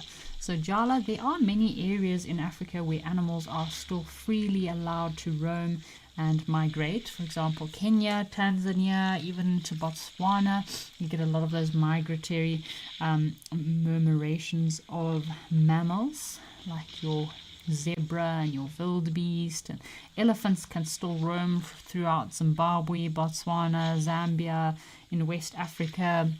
Forest elephants can still roam between the two Congos, or Brazzaville, Congo, Gabon, Central Africa, and Cameroon. So a lot of these elephants in a lot of regions can still move freely, but obviously because of human developments, towns and cities, railroads, main roads, your highways, that has in some areas interfered with the normal migration routes of animals. Unfortunately, in southern Africa and other parts of Africa, there are a lot of more private reserves, which are places which have now become privately protected, where animals maybe are not able to migrate as much as they used to, but there are still a lot of wild and free areas which animals can migrate, and there's a lot of companies trying to create these corridors. They call them the natural corridors or elephant corridors, so places where elephants can move under highways, move around towns and cities, so to allow animals to move freely once again. Because as with everything in this, our planet, space is always an issue. So if you think about it, every 10 years the elephant population doubles, and that's more space that these elephants need to live. But so does the human population also double every couple of years too. So yeah, we're constantly battling and competing for space with wild animals, and these wild places where wild animals used to roam now are not always all available to them. They end up getting stuck up in communities and crop raiding and get themselves into all kinds of trouble. So that's why it's so important to support these organizations that are creating wild spaces for wild faces and helping to protect all the wild animals that live there. So very important organizations, important to support these organizations that are creating these wild spaces for all of our wild faces.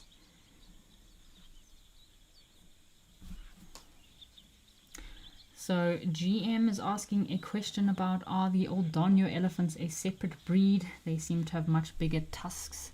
So GM, it's quite interesting when we flick from one location to the next, you'll see how the elephants of Aldonio, you got one ton that has massive long tusks. The other elephant bulls have quite thick and long tusks. If you come here to Tembe, the elephant bulls have very long, thin tusks. And then, of course, you get over in Namibia, a lot of the elephants there have very short and stubby tusks. It all depends on the genes and the genetics of those individuals. So again, nowadays you're getting a lot of these big tuskers that are being poached, or their bloodlines have ended and those genes are no longer available to pass on. So that can be a contributing factor to why we don't see so many big elephant bulls anymore. And number two is the minerals. So in Namibia, it's a very hot environment. There's not a lot of minerals available in the soil. So that can be why those elephants in Namibia, their tusks are very short and stubby, because it's very hot. So their tusks crack easily. And obviously they're very soft and brittle because they don't get much minerals in their food. Whereas here in Tembe, have a look at all these little excavations, these little areas that have all been dug up. The soil's been disturbed. You can see elephants have been in here. They're feeding on that mineral-rich soil, and I think that also does play a huge part in the fact of these elephant tuskers having such long tusks. Not only is it in their genes and their DNA to have long tusks, but they also have the advantage of this incredible mineral-rich soil that is at their disposal everywhere. So these impala are just feeding on the grass, but they'll also take an advantage of feeding on those mineral-rich soils. Talking about elephants, why don't we head across to Elephant Pan and see if we can find another elephant pool party.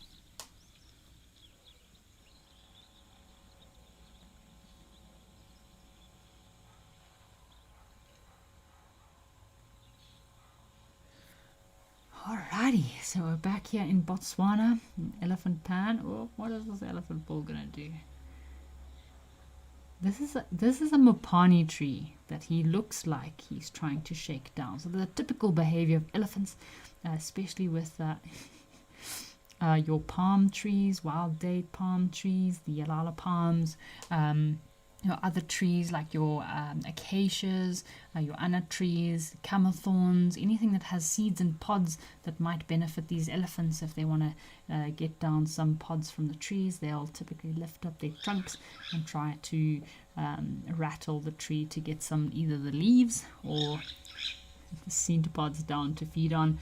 And it's quite interesting how some trees, like the Scotsman's rattle, have actually developed a defense mechanism to having these elephants feeding on the tree. So the base of the tree where elephants push on all the time actually swells, forming these huge bulges and preventing the elephants from being able to actually push their tusks on each side of the tree and making them unable to rattle down the tree to get the pods.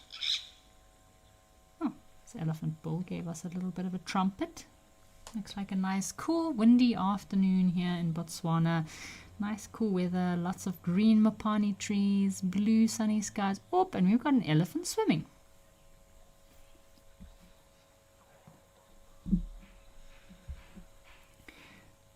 So you can see we had a lot of breeding herds earlier when we started the show, but they've all moved off now. Now we just have 2 elephant bulls. This bull is having a good swim, resting those poor feet of his.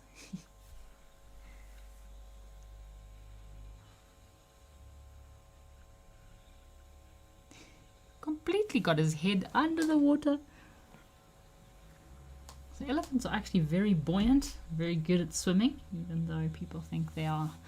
No, you wouldn't think the elephant is a great swimmer, but they're actually incredibly good at swimming. And elephant bulls and the little baby elephants love to have a good splish splash and partake in a bit of an elephant pool party.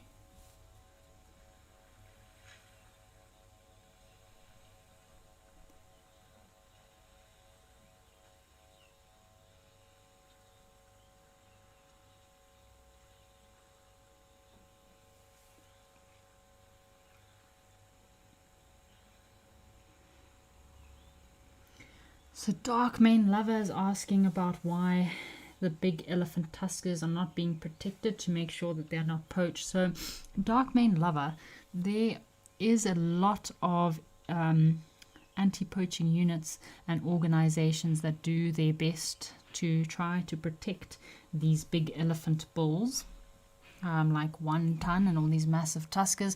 But as far as I understand, in places like Kenya and a lot of reserves throughout Africa, is even in Wangi National Park, it's the same. You have hunting areas that do border some of these very famous national parks. And as we mentioned earlier, is that a lot of these parks maybe don't have fences. I mean, imagine Wangi National Park is one of the largest national parks in southern Africa. It's the same size as Berlin or New Jersey, so it is massive. There's no way you could put a fence around that national park, so the elephants can move freely around. And in some cases, like in Kenya, I know the last 2 big elephant tuskers that were shot, they moved into hunting areas, and that's unfortunately sometimes when they find the end of their lives. But I know a lot of work is being done to protect these elephant tuskers, so great to know that there's a lot of conservation organizations and anti-poaching units out there that are doing a lot of really hard work to protect these tuskers.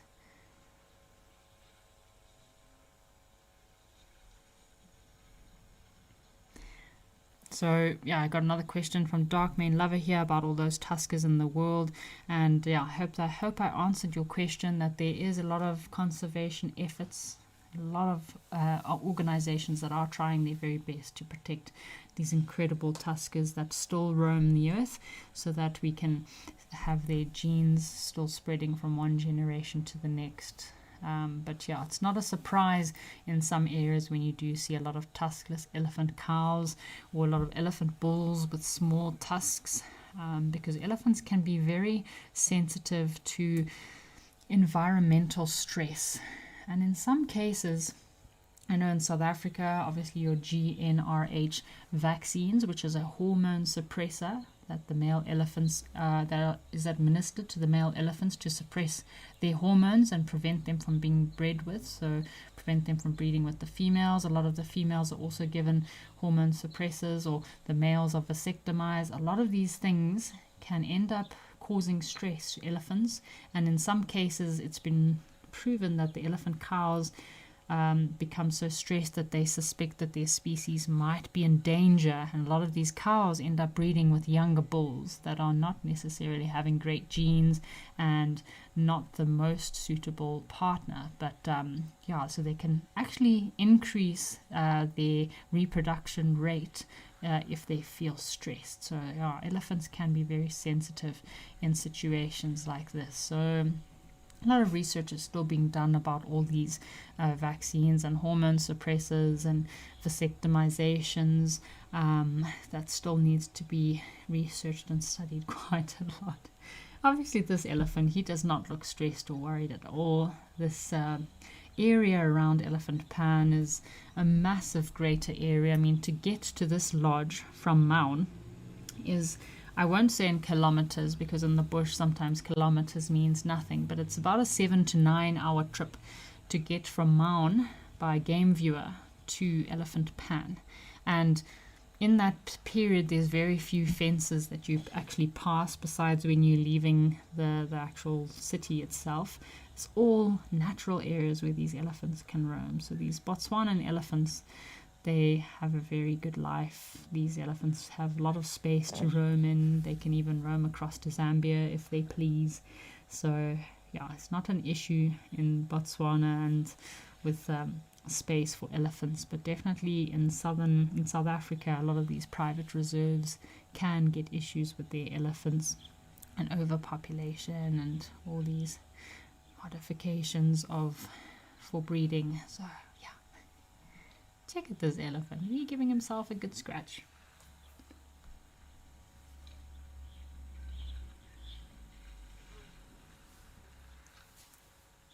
This is such a lovely setting. I just trying to think of the smell of those mopani trees. This elephant churning up the water.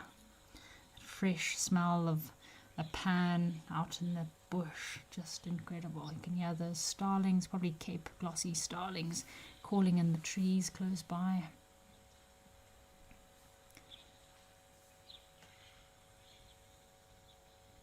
If any of our viewers want to go to Botswana or looking to go do any adventures in Africa, Botswana is normally a top location, top country on the list, and I would definitely recommend Elephant Pan. It is a very special destination. I really enjoyed my time there. Cannot wait for my next safari to Elephant Pan. They have an elephant hide that is pretty close to the lodge that you can go and sit and literally at eye level watch the elephants drinking and feeding right in front of you. You even sometimes get splashed by the water from the elephants' trunks. If you're unlucky, maybe get a little bit of elephant saliva on your face. But that's literally how close you are to these elephants. It's a sunken in container hide in the ground, very similar to some of the container hides in Zimbabwe. I think it was actually designed by a Zimbabwean. And it's absolutely incredible. You sit in this hide and you're at eye level watching the elephants come and feed and drink at the watering hole. Oh, looks like a little baby elephant coming down, breeding herd coming down for a midday drink.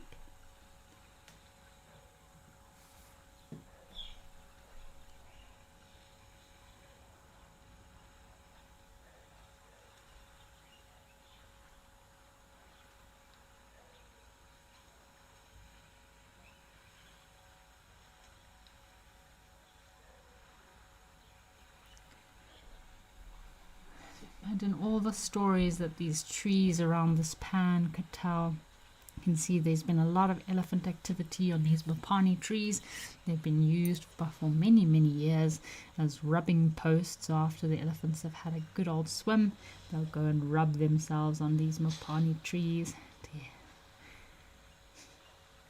This female elephant is quite brave. She's going into the water with her little one.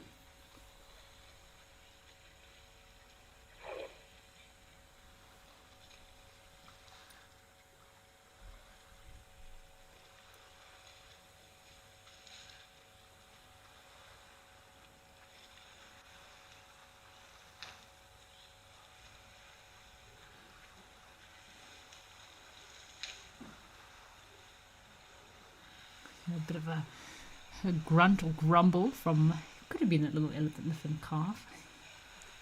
This elephant bull is also just having a nice chilled afternoon in the shade of these mopani trees. I'm not too sure what he was trying to shake out of this mopani tree, because the mopani leaves are very well attached to the tree. They don't come down very easily. What is he up to? Maybe he's just giving himself a nice face scratch on the soft bark of this mopani tree, feeding on some of those leaves. The mopani leaves are very high in tannins, and not many creatures feed on the mopani leaves except when they are very small, when they're young and fresh and green. And then they are fed on by some creatures. Elephants they love the bark. They really love the bark of those mopanis. They'll strip off the bark, feed on the bark. They will feed on the leaves, but they're very high in tannins, those leaves of the mopanis. So yeah, the most nutritious part is the bark. So you see a lot of shrubby, stumpy little mopani trees around here. They've been influenced and affected by the elephants.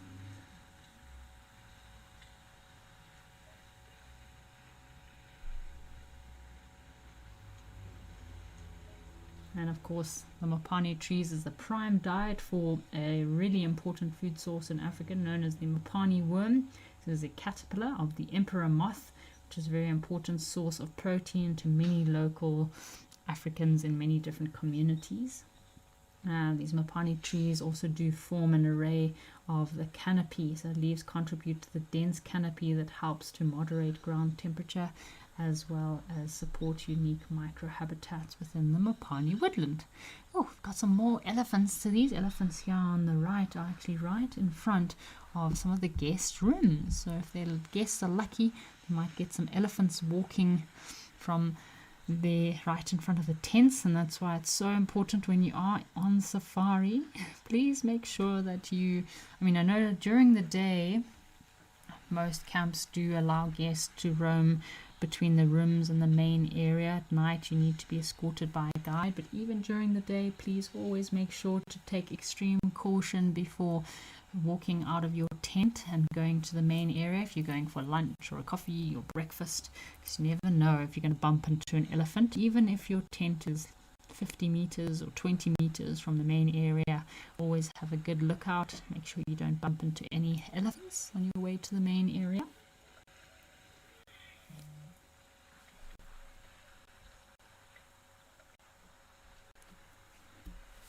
This little elephant having such a great time. Imagine a very hot day in Botswana. Nothing better than coming and cooling off in this pan.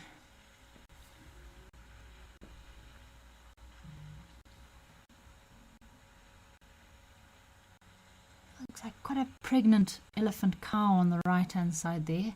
She looks like she's walking with a bit of a waddle and has quite a bulging belly. The gestation period of elephants is about 22 to 24 months. Recent studies do show that elephant cows might have a slightly longer gestation period if they're giving birth to a male as opposed to a female calf. So if it's a female calf that they're about to give birth to, it could be about 21 to 22 months. And if their calf is a male, it could be 23 to 24 months gestation period. So quite interesting, all this new information that we're learning about elephants. There's so much to learn about the natural environment. We're constantly learning every day new things about new creatures. every single day. There's never a day that you stop learning when you're out in the bush. Just so much information, so much to learn about every single little creature.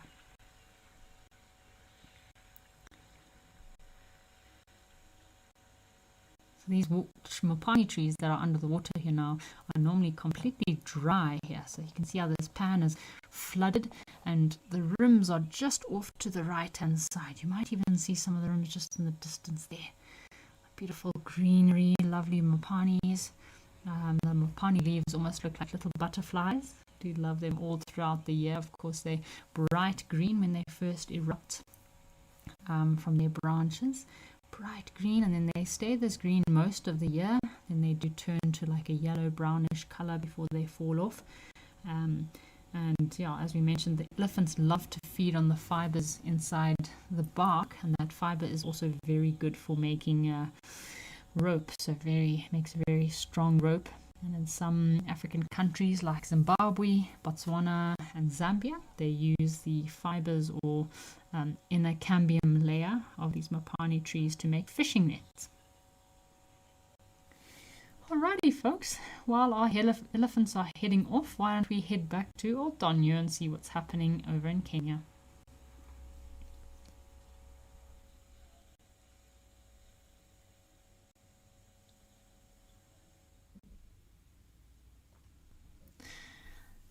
We still have another one giraffe left here at Old Donyo.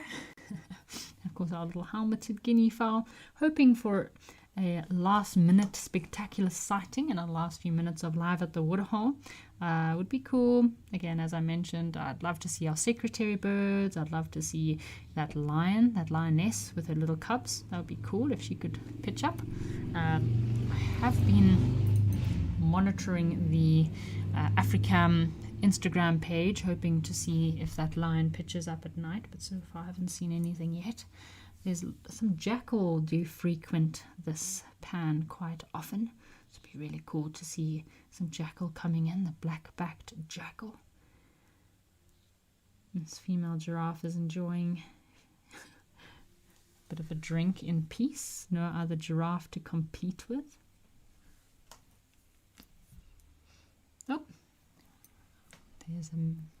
Oh, there's still some giraffe left. I can't believe how many giraffe we've had here in Old Donyo. So many giraffe. It's crazy.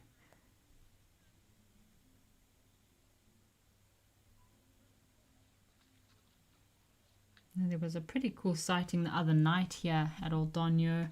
I think it was 3 days ago. There was an elephant bull that was in musk, and he was being quite aggressive with a poor impala. So it's an impala ram or male impala just standing at the watering hole, and this elephant bull was like sneaking up on him from behind, and I don't know what he was doing. It was he actually like kicked the giraffe, the little impala.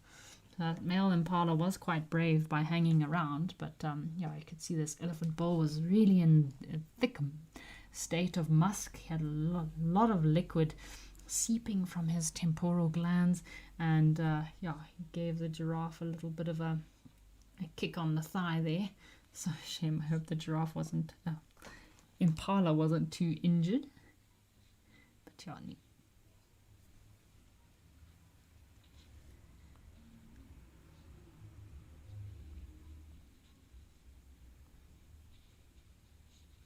It's a shame. This seems to still be the female that's in season, and she's been really harassed by all these other male giraffe in the area. Serval. This is also a great place for serval. There's a resident serval here at Old Donyo that also comes by to the watering hole. It'd be awesome to see a serval. Just something popping out last minute. Last couple of minutes. Also leopard. Been a couple of leopard sightings beginning of this month. A young female leopard that seems to come quite late to visit this pan. We think there's only herbivores and antelope that come to these watering holes, but we forget about all those nocturnal species that come down during the night. It can be even busier at night than during the day at these watering holes. Come on, boy. Bend down and have a bit of a drink for us.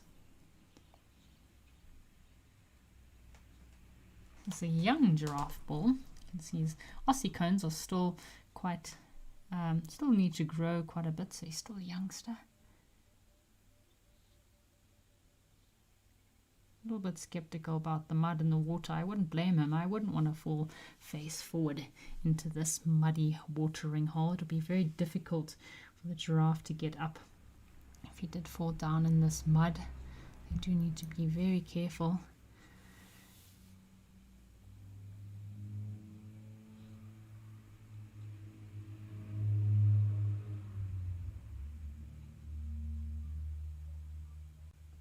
Lucky he doesn't have any oxpeckers. Toldania, there seems to be a very healthy population in Kenya of oxpeckers, especially around this watering hole. A lot of the giraffe, when they're bending down, they get inundated with oxpeckers in their ears and in their eyes, and trying to remove some parasites, any of the ticks. But shame, it really does harass the poor giraffe when they're bending down to have a drink.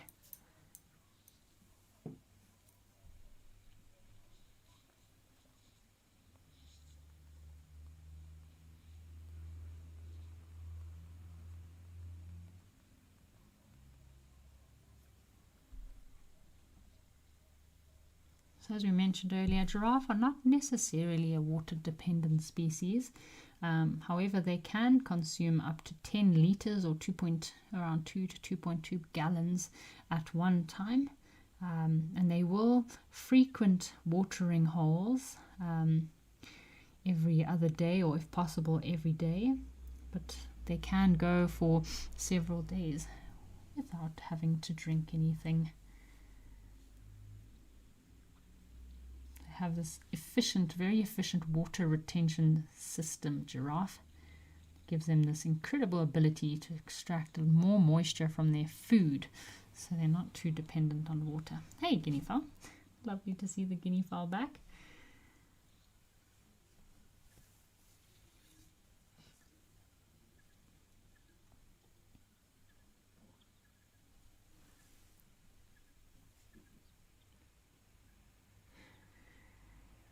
It's been a lovely day here at the waterhole. Looks like they've got some nice weather in Kenya.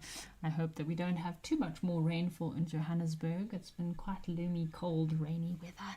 So yeah, wishing the naturalists all the best of luck this afternoon on their drives, hoping that they have some incredible luck with predators and any other special little creepy crawly creatures, maybe some lions over in Mabula.